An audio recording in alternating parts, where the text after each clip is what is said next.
Bienvenue à chacun ce dimanche matin avec un tout petit peu de fraîcheur qui fait du bien.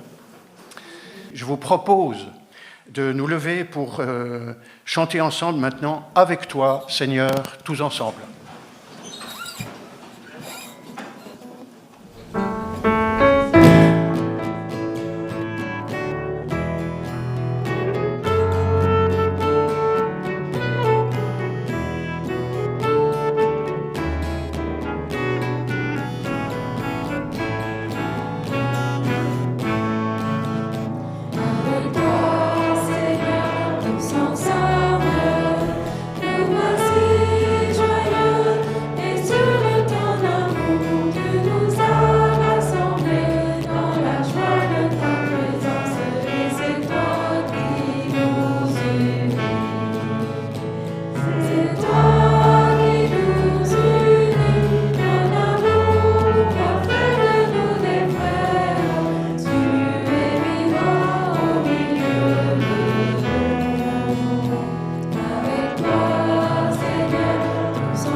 Voilà.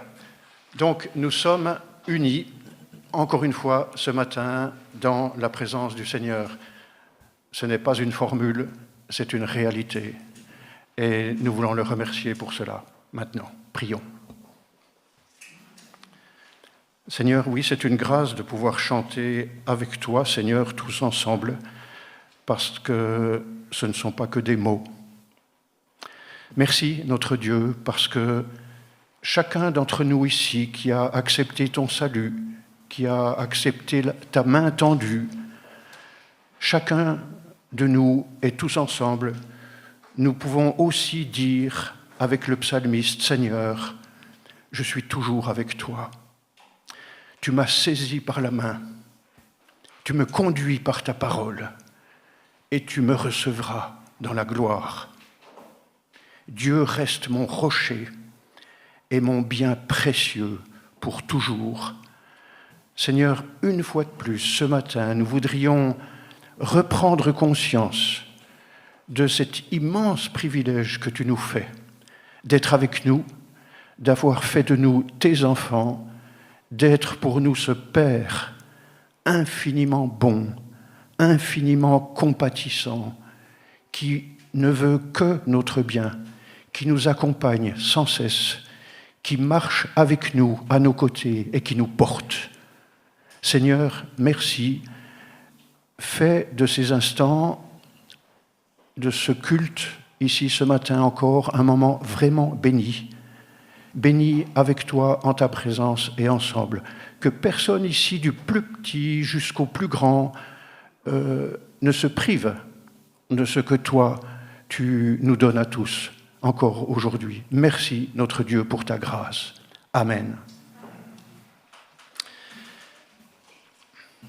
Quelle que soit la nature de notre chemin, et nous sommes bien conscients tous, je pense, que nos chemins sont singuliers, sont particuliers. Nous avons chacun notre propre parcours. Nous avons chacun dans notre vie des moments heureux, j'espère, et d'autres plus difficiles, d'autres même très difficiles. Mais quelle que soit la nature de notre chemin, pour nous tous ici ce matin, quelle que soit la nature de notre chemin, nous marchons avec le Seigneur. Nous marchons avec lui. Lui marche avec nous. Ça, c'est quelque chose qu'on ne doit jamais oublier, c'est quelque chose que l'on vit, qu'on en soit conscient ou pas. C'est quelque chose que l'on vit jour après jour. Et je vous propose à nouveau de vous lever pour chanter ce beau chant « Quel bonheur de marcher avec lui ».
Les enfants ont la possibilité de rejoindre leur groupe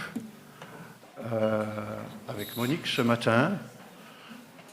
Donc, vous pouvez le faire et nous espérons que vous passerez aussi un bon moment de votre côté. Alors, nous avons eu dimanche dernier, je pense que chacun s'en souvient, un culte qui était animé par nos jeunes et qui donnait en quelque sorte le coup d'envoi des vacances, on peut dire ça comme ça. Mais maintenant, on y est. Nous sommes de plein pied, cette fois, dans les vacances. Les examens sont déjà presque loin derrière. Tous, petits et grands, maintenant, sont pour de bon en vacances. Alors, en ce qui concerne les examens, je sais qu'il y a encore quelques résultats attendus, mais nous pouvons déjà exprimer notre joie et dire bravo à nos 2 lauréats et titulaires du baccalauréat.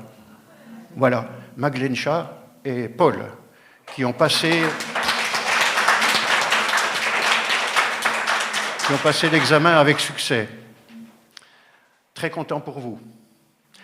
Ils pourront donc, tous les deux, en tout cas, dès la rentrée, entreprendre les études supérieures dont ils rêvaient, je pense. On les accompagnera aussi dans cette étape. Alors, on ne va pas reprendre le thème et les réflexions de dimanche dernier, évidemment, mais je voudrais tout simplement vous suggérer de penser un tout petit peu aux mentions du repos dans la Bible. Le temps de vacances, en principe, c'est envisagé comme un temps de repos. Et dans la Bible, le repos est un thème qui est très présent dans l'Ancien et dans le Nouveau Testament. Nous le savons tous, je pense, la toute première mention du repos dans la Bible, ça remonte très loin, ça remonte au tout début, c'est le repos de Dieu, bien sûr. C'est le repos de Dieu après la création de l'univers. La Bible nous dit que Dieu se reposa le 7e jour. C'est intéressant quand même. C'est un grand sujet, hein, il y aurait beaucoup de choses à dire là-dessus. Mais Dieu s'est reposé, il a mis un terme à son action, à son œuvre, et il s'est reposé. Il s'est reposé le 7e jour. Et ce repos de Dieu devient, dans la parole, la référence, on peut dire avec un grand R, la référence quand Dieu parle du repos à son peuple. Le 4e commandement, par exemple, souviens-toi du jour du repos, hein, pour le mettre à part, fait référence justement à ce repos de Dieu. C'est parce que Dieu lui-même, ou comme Dieu lui-même s'est reposé, Dieu dit à son peuple, tu travailleras 6 jours, et puis le 7e jour, tu te reposeras de toute ton œuvre.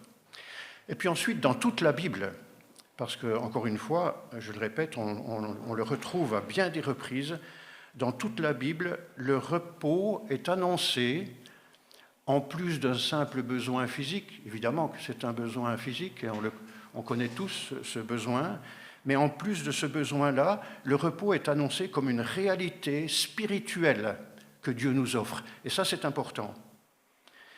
Et c'est sur cet aspect-là que j'aimerais surtout un petit peu attirer notre attention ce matin.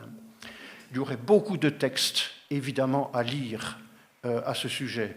Je vous livre juste quelques petits extraits de la lettre aux Hébreux. On les trouve dans le chapitre 4.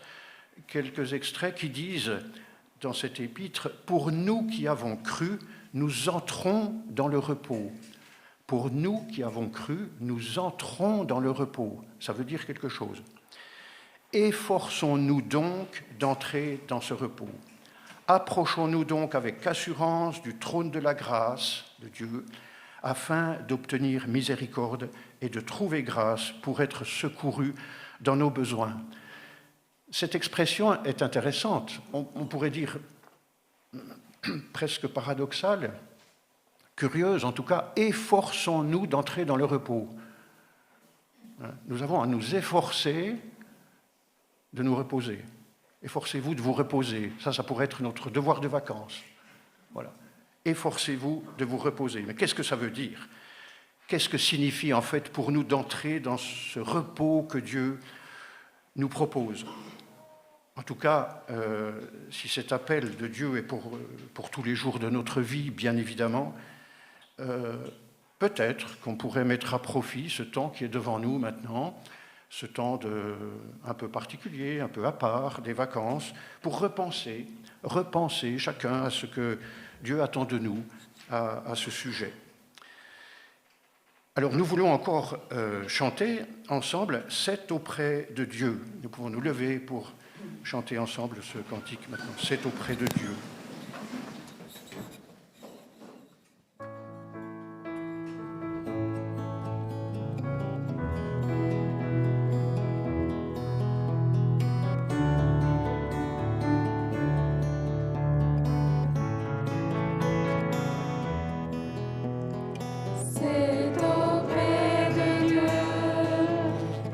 Je veux me tenir, il est mon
Le repos.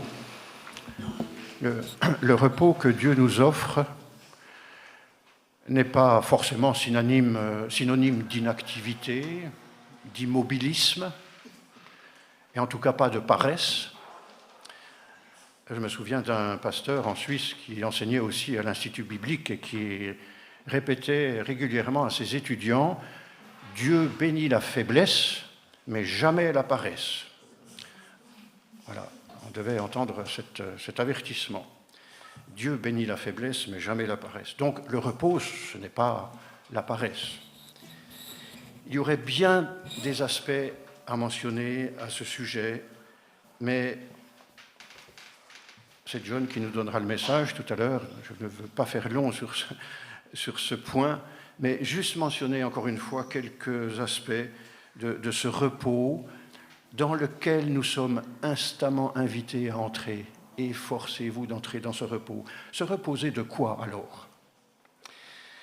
Il me semble qu'on peut dire, entre autres, que ce repos, entrer dans ce repos de Dieu, c'est renoncer à certains efforts. Pas à tous. La Bible, elle encourage l'effort, c'est vrai, quand même, évidemment. Mais il y a certains efforts auxquels nous devons renoncer si nous avons accepté la grâce de Dieu et le Dieu de la grâce. Vous pouvez y réfléchir, si vous voulez. Je vous livre simplement ces quelques petites pistes. Renoncer à nos efforts pour devenir meilleurs. Ce n'est pas une provocation, je le pense vraiment.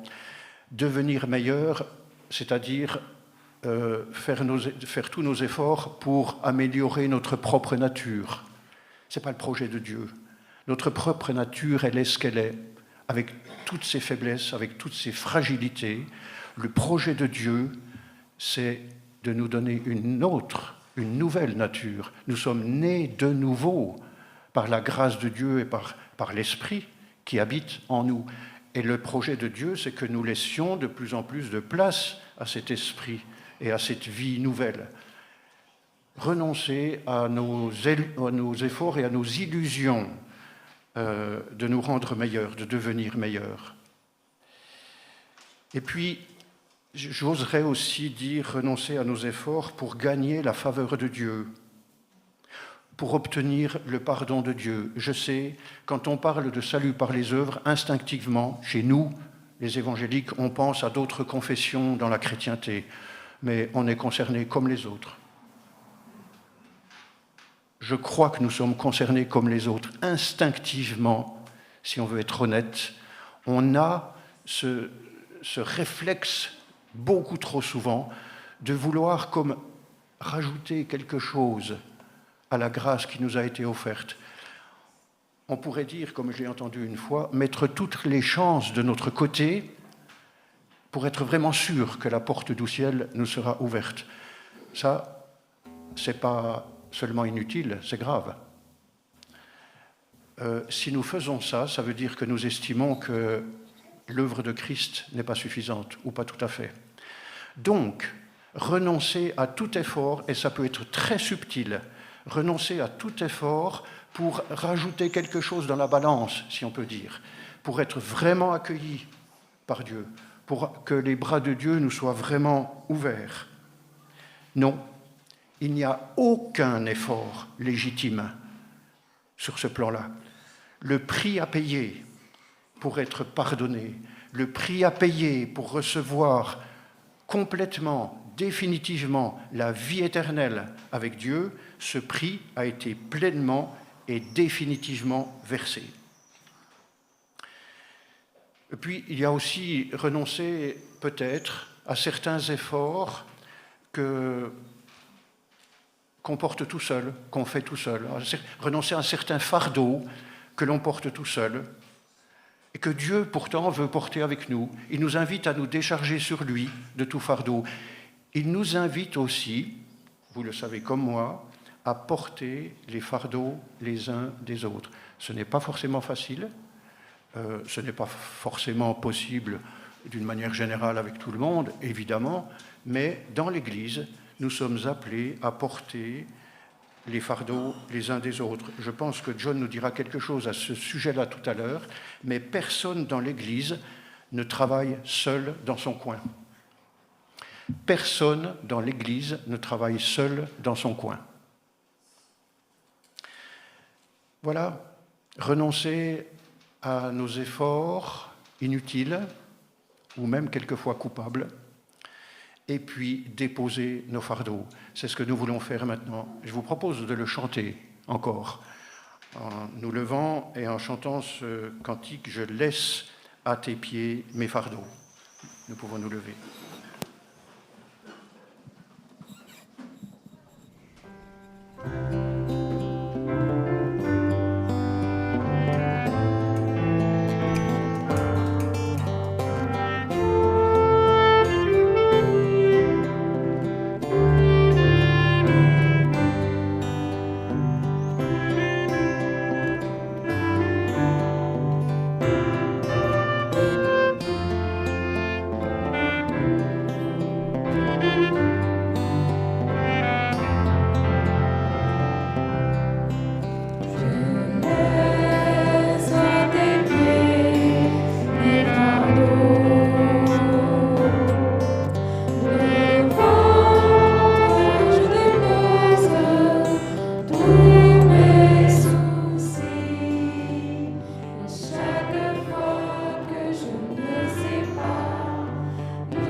Nous aurons maintenant un temps de prière où chacun peut exprimer au Seigneur ce qu'il a sur le cœur. Nous pouvons offrir l'offrande de notre reconnaissance. En parlant d'offrande, pour ceux qui souhaitent participer aussi aux besoins financiers de l'Église, il y a 2 boîtes qui sont proches des 2 entrées et sorties de la salle dans lesquelles vous pouvez déposer votre offrande. Nous pouvons prier maintenant, donc librement, chacun. Je sais qu'il y a parmi nous des personnes qui portent un fardeau lourd. Nous ne pouvons pas, évidemment, comme je le disais tout à l'heure, tout partager entre nous, mais n'oublions pas que nous avons, peut-être tout près de nous, quelqu'un qui porte un lourd fardeau. Alors, ce moment est destiné à faire ce que nous venons de chanter. Je laisse à tes pieds mon fardeau. Que Dieu nous accorde la grâce pendant ces instants, ensemble, que Dieu nous fasse la grâce de déposer ce qui pèse sur nos cœurs. Et puis nous pouvons aussi lui dire tous nos sujets de reconnaissance, parce qu'il y en a. Et la Bible nous invite toujours à faire aussi part à Dieu de nos sujets de reconnaissance. Avec nos requêtes, avec l'expression de nos besoins, n'oublions jamais la reconnaissance. Donc, disons ensemble merci à Dieu maintenant et exprimons-lui, à lui, tout ce que nous pouvons lui exprimer maintenant. Prions. Seigneur, oui, comme nous te l'avons déjà dit, c'est une grâce que nous ne mesurons pas de pouvoir, nous, tels que nous sommes, parler au Dieu de l'univers, au Dieu créateur de toutes choses, au Dieu souverain, au-dessus de tout, au roi des rois et à notre Père céleste. Seigneur, rends-nous conscients, une fois de plus, pendant ces instants ici, ce matin, que c'est vraiment à toi que nous nous adressons et que toi, vraiment, tu nous écoutes.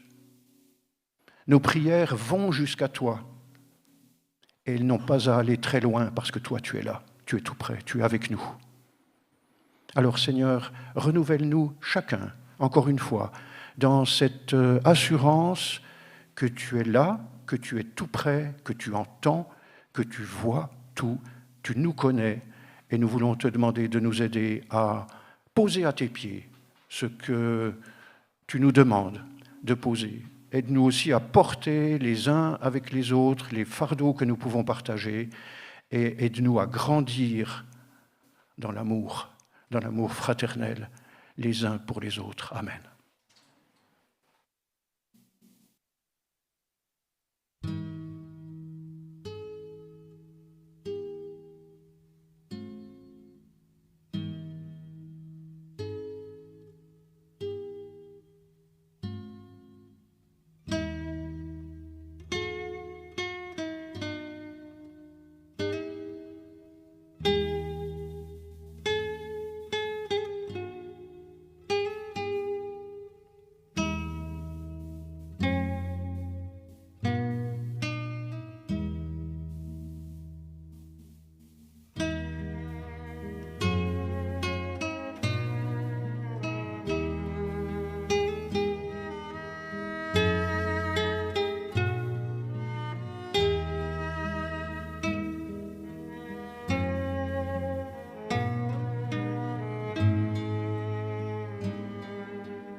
Rien ne t'est caché à toi, Seigneur.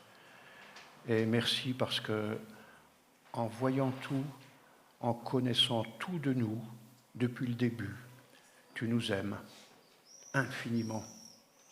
Tu nous aimes tels que nous sommes. Merci, Seigneur, pour un amour si grand. Merci pour cette grâce qui se renouvelle de jour en jour et dont nous dépendons absolument. Merci, notre Dieu, pour ce que tu veux nous dire encore maintenant par ta parole. Et nous te demandons de nous garder réceptifs, ouverts et vraiment désireux de recevoir de toi ce que ta générosité nous offre encore ce matin. Amen. Je vais laisser la place à John maintenant pour le message qu'il a préparé pour nous.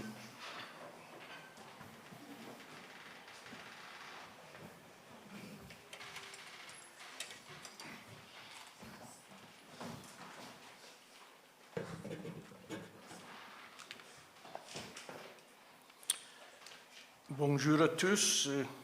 Notre vie chrétienne commence avec le repos. Parce que Jésus lui-même avait dit, venez vous-même à l'écart, reposez-vous un peu et considérez qui je suis. Je pense que c'est l'étape importante dans notre vie, de prendre le temps de repos, le temps à part avec le Seigneur. Mais après, nous mis notre main dans la main de le Seigneur. Pour moi, la foi chrétienne, la vie chrétienne, c'est une aventure ensemble avec le Seigneur Jésus. Aujourd'hui, j'aime changer notre esprit un peu et je voudrais vous amener à la montagne. Si vous aimez un titre pour mon message aujourd'hui, c'est la brigade de montagne du Seigneur. Ça, c'est un grand change de le repos. Personnellement, je préfère la mer. Mais ces dernières années, j'ai appris à admirer de plus en plus la montagne. On y voit la grandeur, la beauté, la merveille de la création de Dieu. J'espère que cela ne traumatiserait pas nos amis néerlandaises quand nous parlerons de la montagne. C'est peut-être un paysage étranger, mais je suis sûr qu'ensemble, nous apprendrons quelque chose qui nous aidera à progresser dans notre vie chrétienne, dans cette aventure ensemble dans notre vie. Comme la plupart d'entre vous le savent, Lilian et moi avons représenté l'Église lors de notre synode et de l'union de nos églises. Dans ce cadre, plusieurs nouveaux pasteurs ont été consacrés au sein de l'union. Un d'eux était Jean-François, pasteur de la division montagne de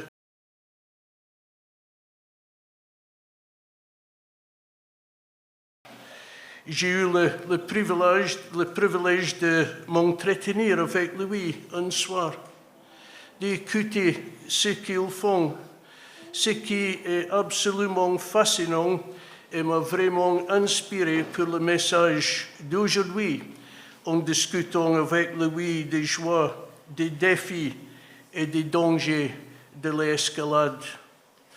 Plus je repensais à ce qu'il m'avait dit et expliqué, plus que je voyais clairement le parallèle avec notre vie commune au sein de l'Église. Il avait une passion tangible. Quand il commençait à parler de la montagne, ses yeux illuminés. Il était tout feu, toute flamme. La Bible parlait beaucoup des montagnes et les prophéties à venir qui doivent encore s'accomplir mentionnent souvent les montagnes. Aujourd'hui, en tant qu'individu et en tant que communauté de l'Église, nous allons devenir des alpinistes et découvrir quelques principes de base si nous voulons escalader une montagne pour atteindre son sommet. La première chose que j'ai appris de lui, c'est qu'il fallait avoir un plan, une vision, un objectif à atteindre. On ne commence pas à escalader une montagne sans avoir un but en tête. Regardez Caleb dans Josué 14. Maintenant, donne-moi cette contrée montagneuse que l'Éternel m'a promis à ce moment-là. À l'époque, tu as appris que des Anakim y habitaient dans de grandes villes fortifiées. Si l'Éternel m'assiste, je les en déposéderai comme il l'affirmait. Josué bénit Caleb, fils de Jephunné, et lui donne la ville de Hébron pour patrimoine. C'est pourquoi Hébron appartient encore aujourd'hui aux descendants de Caleb, fils de Éphanie, les Quénésiens, parce qu'il avait été pleinement fidèle à l'Éternel, le Dieu d'Israël. Il a demandé au Seigneur de lui donner cette montagne. Regardez le verset 14. Dieu a donné la montagne à Caleb parce qu'il suivait entièrement le Seigneur, le Dieu d'Israël. Voici un homme de 80 ans, toujours actif pour Dieu, toujours animé d'une vision qui le poussait à chasser le mal des villes qui s'y trouvaient. Dans la langue d'aujourd'hui, nous dirions mission impossible. Un homme de 80 ans voulant prendre ces villes fortifiées. Et nous, aujourd'hui, quelle est notre vision pour notre nation? Ou pour nous reprocher un peu plus, quels sont nos projets pour la région de la Dordogne ou pour cette ville de Bergerac? J'ai eu la joie et le plaisir en début de semaine d'être à Paris pour une réunion de le CNEF, le Conseil national des évangéliques de France. Et vous savez quelle est leur vision pour la France? Je vais vous le dire. Une église évangélique pour chaque 10 000 habitants en France. Vous allez peut-être dire, mission impossible. Vous allez peut-être dire, oui, c'est bien beau, mais c'est un rêve. Et commencer immédiatement à penser à toutes les raisons pour lesquelles cela ne pourrait pas arriver. Regardez notre lecture biblique. Dieu a exaucé les désirs de Caleb. Un homme de 80 ans a obtenu ce qu'il désirait. Pourquoi? Parce qu'il a suivi entièrement le Seigneur Dieu d'Israël. Avancez un peu plus dans le temps et pensez à l'opération mobilisation. George Verwer voulait acheter un bateau croisière pour reprendre l'Évangile dans le monde entier. Je me souviens quand cette idée a été évoquée pour la première fois, les gens ont avancé toutes sortes de raisons négatives. Acheter un bateau croisière, l'exploiter, regarder le coût. Savez-vous ce qui s'est passé? Dieu n'a pas donné un seul bateau à George Verwer, mais deux, le Logos et le Doulos. Incroyable. Et nous, aujourd'hui, nous avons le même Dieu de Caleb, le même Dieu que George Verwer. Il est aussi notre Seigneur et notre Sauveur. Alors, pourquoi essayons-nous de limiter Dieu? Pendant cette période de vacances, mettons-nous en présence de Dieu et demandons-lui de nous aider à donner une vision pour l'Église ici, pour la ville de Bergerac, un peu plus largement pour le département 24, la Dordogne. Or peut-être, si vous êtes un visiteur aujourd'hui pour votre ville, pour votre pays, c'est la même chose. Nous avons tous le même Dieu. Les choses suivantes qu'il m'a dit concernent la préparation. Si nous voulons conquérir une montagne, la première chose à faire est de nous préparer. Avant que le groupe ne se rende près de la montagne, une préparation minutieuse est nécessaire. Le choix des vêtements, des chaussures adaptées, de la nourriture appropriée et de tout l'équipement nécessaire pour relever les défis qui nous attendent. La boussole, la carte, les cordes, le marteau, le piolet, etc. Vous remarquerez ici qu'il utilise le mot groupe. Il m'a dit que l'un des plus grands dangers en montagne est de partir sans préparation, sans l'équipement adéquat et surtout de partir seul. L'un des plus grands dangers en montagne et la principale cause de décès est le fait d'être mal préparé et de partir seul. Qu'en est-il de nous alors que nous pensons à cette montagne que nous allons conquérir? Tout l'équipement dont nous avons besoin se trouve ici dans la parole de Dieu, la Bible. Il n'y a rien de magique ni de spectaculaire dans la préparation à l'école de Dieu. Ce que Dieu attend de nous, c'est ce que Paul a dit aux croyants d'Éphèse dans le chapitre 6, versets 18 à 18. Revêtez-vous de l'armure de Dieu. Le verset 18 dans cette histoire est particulièrement pertinent. Priez en tout temps dans l'esprit avec toutes sortes de prières et de supplications. À cette fin, veillez et priez sans cesse pour tous les saints. Nous avons donc ici la liste de l'équipement nécessaire pour accomplir cette tâche. Si nous passons en revue cette liste d'éléments dont Paul a dit aux Éphésiens qu'ils avaient besoin, où en sommes-nous?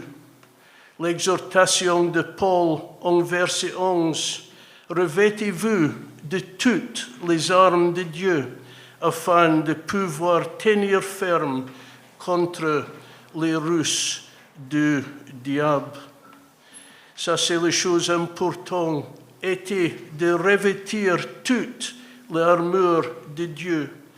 Toute, pas seulement une et deux pièces, mais l'équipement complet. Lorsque vous essayez d'escalader une montagne, vous devez avoir tout ce dont vous avez besoin avec vous. Si vous regardez attentivement l'armure de Dieu, vous verrez qu'il n'y a rien pour protéger votre dos. Tout est orienté vers l'avant. La protection et les armes de guerre sont toutes tournées vers l'avant. Regardez ce que Paul a dit aux Philippiens.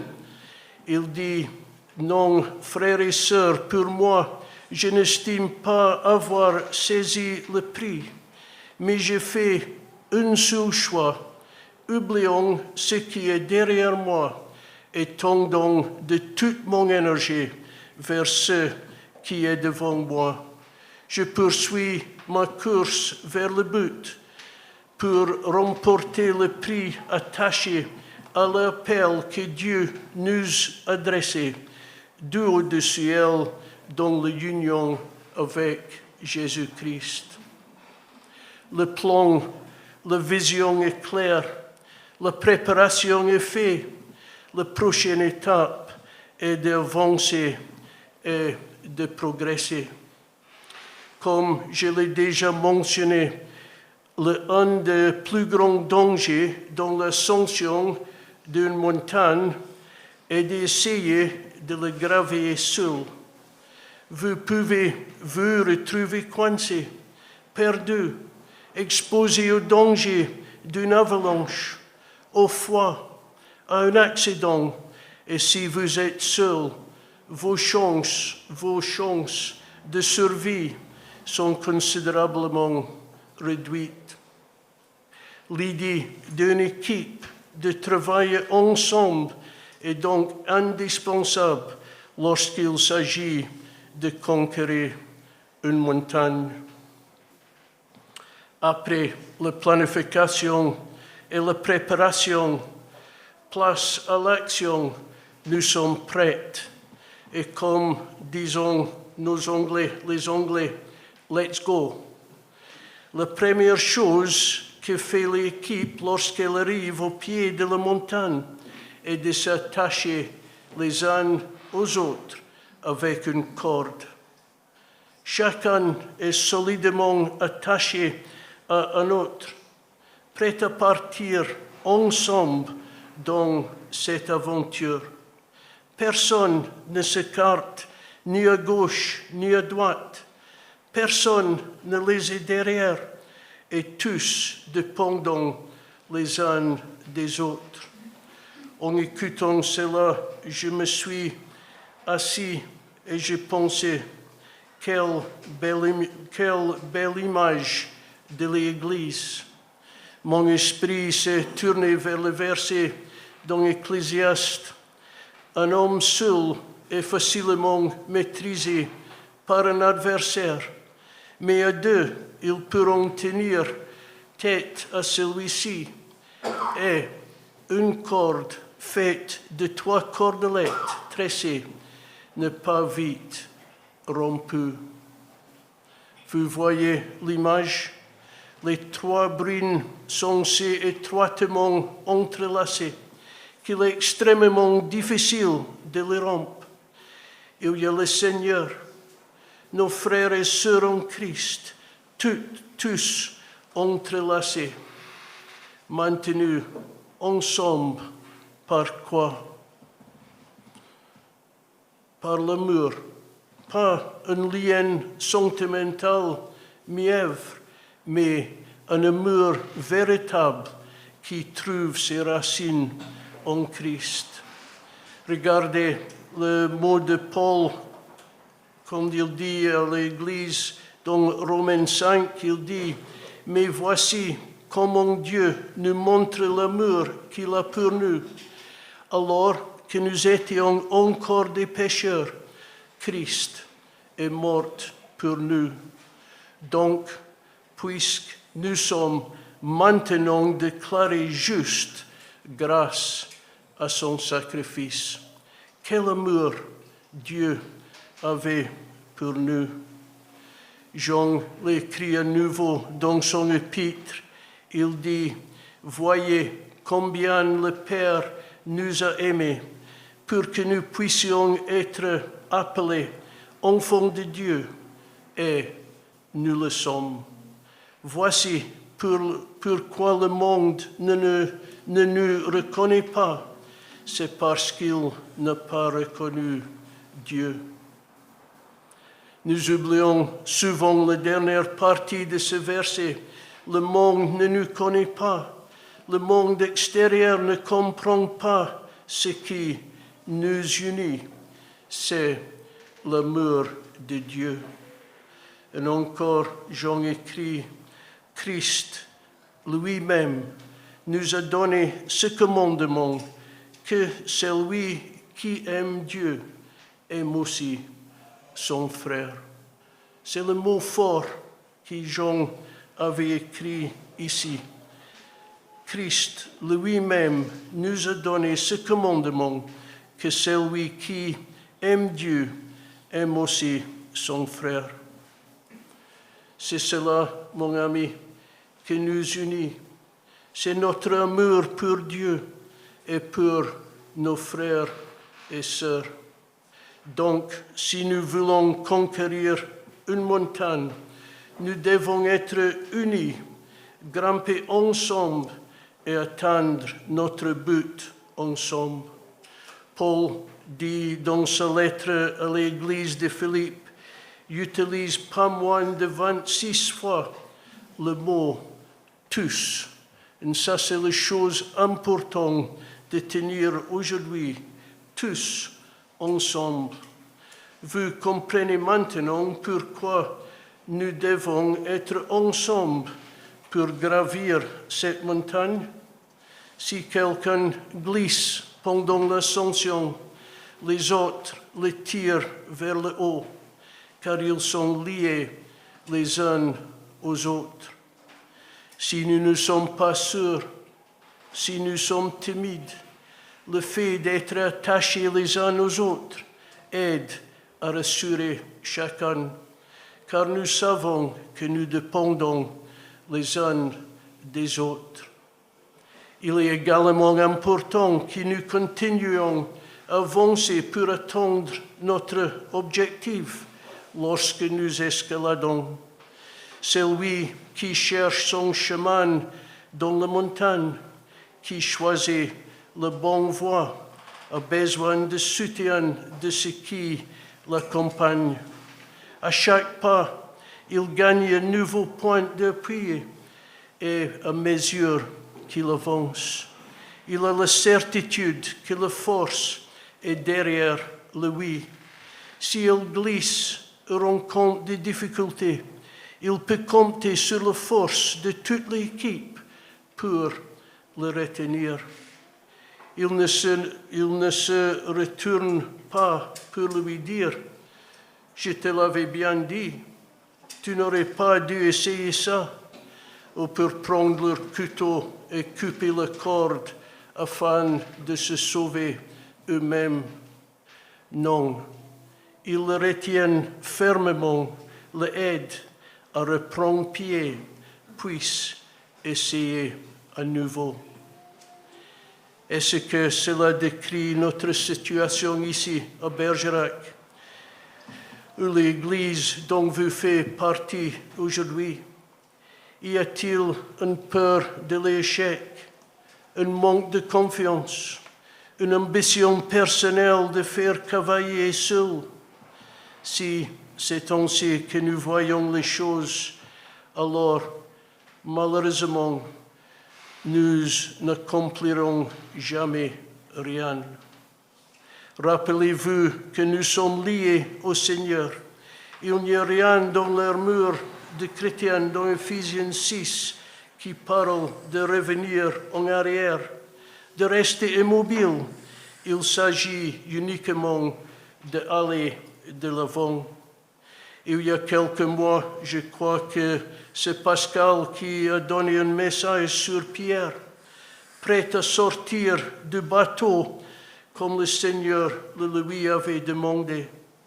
Et nous, sommes-nous prêts à sortir de notre zone de confort?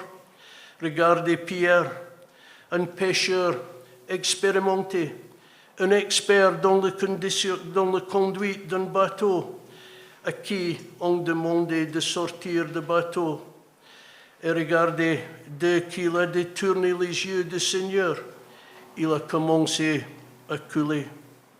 Aujourd'hui, bien sûr, nous ne sommes pas sur la mer de Galilée, mais dans les montagnes. Et regardez ce qui se passe. L'équipe progresse dans la montagne. Personne ne court devant en laissant les autres derrière. Personne ne tire dans différentes directions et ne va nulle part. Mais tous travaillent en équipe pour conquérir la montagne qu'ils escaladent. Une interdépendance totale les uns avec les autres, avec une vision commune et un objectif commun. En arrivant au sommet, Jean-François m'a dit que c'était une sensation extraordinaire d'arriver au sommet. On plantait le drapeau, tout le monde est arrivé sain et sauf. Bien sûr, la fatigue est là, mais elle disparaît avec la victoire et la joie d'avoir réussi à conquérir les montagnes. En tant qu'Église ici à Bergerac, sommes-nous prêts à partir à l'assaut des montagnes pour notre Seigneur et Sauveur? Je suis sûr qu'aujourd'hui, vous pouvez me donner 100 raisons pour lesquelles vous ne voulez pas gravir les montagnes, mais souvenez-vous de la parole de Dieu dans Josué 1, verset 5. Tant que tu vivras, personne ne pourra te résister, car je serai avec toi, comme j'ai été avec Moïse. je ne te délaisserai pas et je ne t'abandonnerai pas. Prends courage et tiens bon. Et bien sûr, nous avons le commande du Seigneur lui-même dans Matthieu 28, un verset bien connu. Alors Jésus s'approcha d'eux et leur parla ainsi. J'ai reçu tout pouvoir dans le ciel et sur la terre. Allez dans le monde entier, faites des disciples parmi tous les peuples, baptisez-les au nom du Père, du Fils et du Saint-Esprit, et enseignez-leur à obéir à tout ce que je vous ai prescrit. Et voici, je suis moi-même avec vous tous les jours jusqu'à la fin du monde. Alors, pour conclure aujourd'hui, qu'allons-nous faire? Allons-nous prêts à rejoindre la brigade de montagne du Seigneur et accomplir de grandes choses pour lui? Ou allons-nous énumérer les aspects négatifs et continuer comme avant? Les paroles du Seigneur dans Matthieu 28 ne sont pas une option, mais un ordre de marche pour les disciples de Christ. Satan se réjouit lorsque nous errons dans la vallée, heureux de regarder le monde passer, admirant le paysage. Il ne prend aucun risque et se satisfait d'un christianisme médiocre. Mais lorsque, comme Caleb, nous exigeons une montagne, comme les Israélites ont marché autour des murs de Jéricho et que la forteresse de Jéricho s'est effondrée. Regardez le peuple du Seigneur à l'époque du prophète Agi. Ils vivaient leur vie, ils étaient heureux jusqu'à ce que les paroles du prophète les réveillent. La Bible nous dit qu'ils sont montés sur la montagne, pas seulement pour une promenade agréable, mais ils sont montés sur la montagne pour couper des bois, le ramener et construire la maison du Seigneur. Beaucoup d'efforts. Et le résultat, le Seigneur a été glorifié par ce qu'ils avaient accompli pour lui. C'est alors que Satan se met en colère lorsque ces forteresses sont détruites et que le nom de Dieu est glorifié. Partons donc d'ici aujourd'hui avec une vision nouvelle, prête à rejoindre la brigade de montagne du Seigneur et accomplir quelque chose pour lui qui glorifiera non pas nous, mais notre grand Dieu et Sauveur. Amen. Nous chantons maintenant le chant d'amour. Ça, c'est bien pertinent et comme nous prenons cette idée de les choses qui nous unissent ensemble. Lèvons-nous et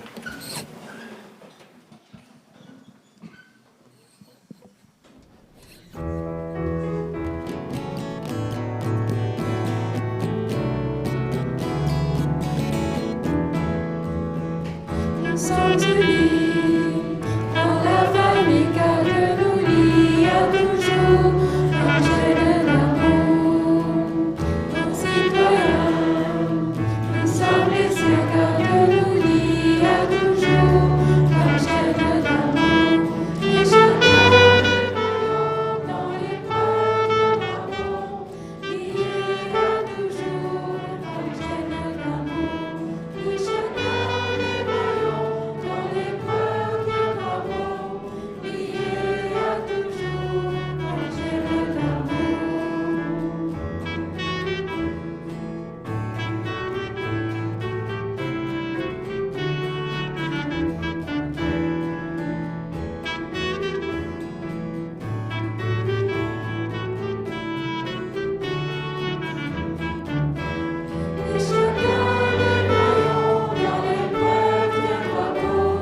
Prenez place, je laisse la place à Joël pour présenter le Saint Seine.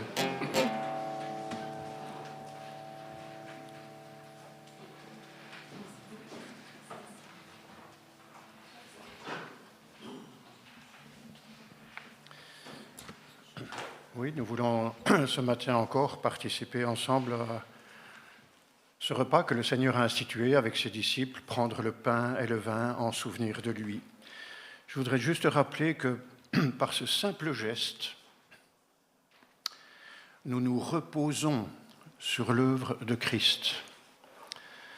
C'est le fondement. Je crois que en prenant le pain et en prenant le vin, par ce geste tout simple, nous confirmons les uns et les autres que nous renonçons à tout effort pour nous justifier devant Dieu. On l'a dit, le repos est un des innombrables cadeaux que Dieu nous offre gratuitement, mais ce cadeau a un prix.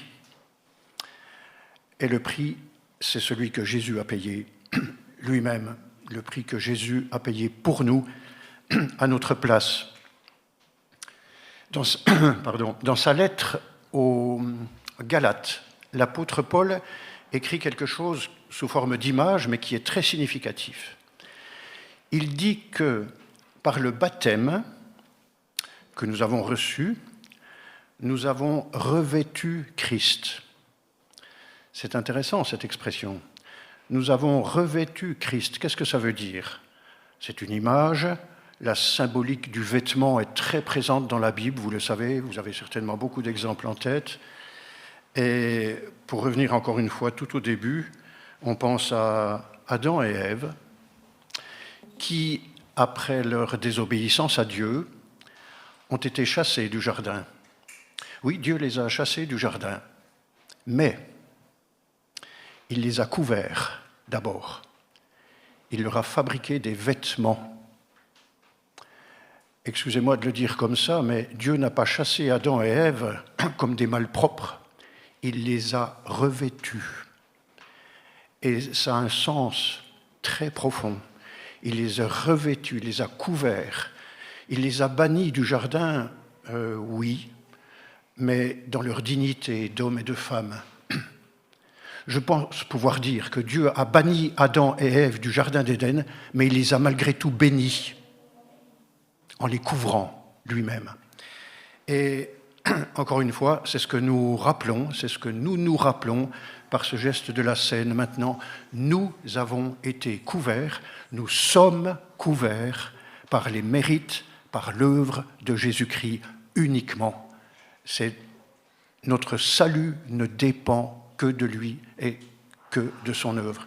Je vous invite à vous lever pour chanter ensemble, attachés à la croix pour moi, pour nous rappeler ce sacrifice immense que Jésus a consenti pour nous à notre place. Attachés à la croix pour moi.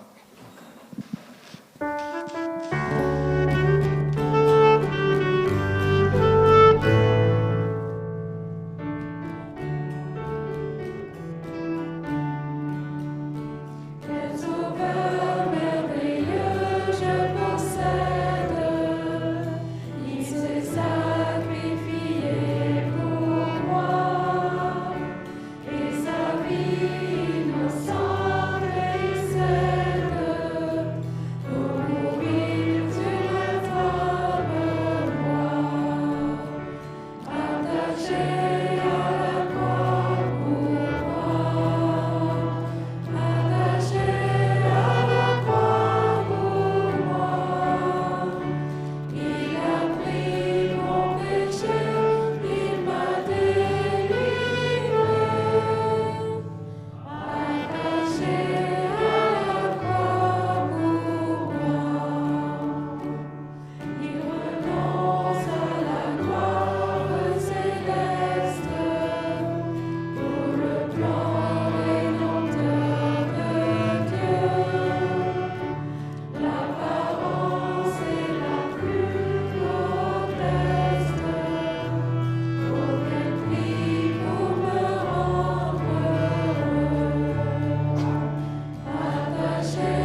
ceux qui participent à la scène peuvent rester debout et nous prendrons ensemble maintenant ces éléments comme le Seigneur l'a recommandé, l'a ordonné à ses disciples. Je demanderai à René, à Joseph et John de bien vouloir s'approcher pour faire le service.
Nous arrivons au temps des annonces. Alors, nous débutons le style annonce vacances. Donc, il y a très très peu de choses. Donc, l'activité de la semaine, c'est mercredi, le 9.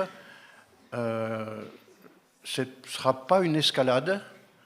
Il ne s'agit pas vraiment de montagne, mais c'est une marche, voilà, qui est proposée par Guy. Randonnée sur le sentier des Orchidées à Quessac. Et pour les instructions pratiques, comme vous le voyez, le départ peut avoir lieu ici à l'église, donc à 9h30. Enfin, c'est le seul apparemment, il n'y a pas d'autre départ prévu. Voir Guy éventuellement. Oui, le plus simple, c'est de se retrouver ici. Donc, pour tous les participants, rendez-vous ici à 9h30. Pour partir ensemble pour cette randonnée. Il y a une feuille d'inscription sur laquelle il est encore possible de s'inscrire, mais il est indispensable de s'inscrire pour que Guy puisse prévoir les choses avec le groupe. Donc, c'est l'activité de l'Église cette semaine, cette semaine pour la semaine de vacances qui commence vraiment. Et puis, comme on le rappelle, en général, toutes les activités de l'Église, vous pouvez les consulter librement à toute heure du jour et de la nuit sur le site de l'Église. Est-ce qu'il y aurait des questions ou une information importante que j'aurais oubliée? Ça peut arriver. Non.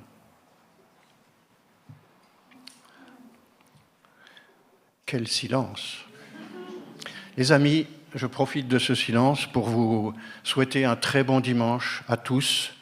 Encore une fois, quelle que soit la nature de notre chemin, comme je le disais au début, n'oublions pas que nous marchons avec le Seigneur. Nous ne sommes pas seuls, nous sommes avec lui et nous sommes aussi ensemble, comme ça nous a été rappelé. Nous ne sommes pas seuls. Alors allons dans la paix que le Seigneur nous donne. Bonne journée à tous. Et il y a encore un chant, effectivement. Il y a encore un chant. Dieu fidèle.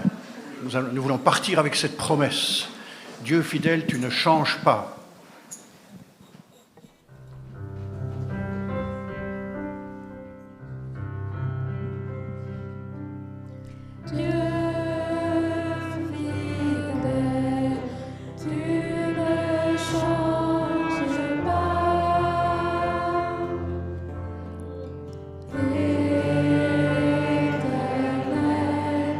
Mon rocher, ma paix.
Encore très bon dimanche à tous et bonne semaine.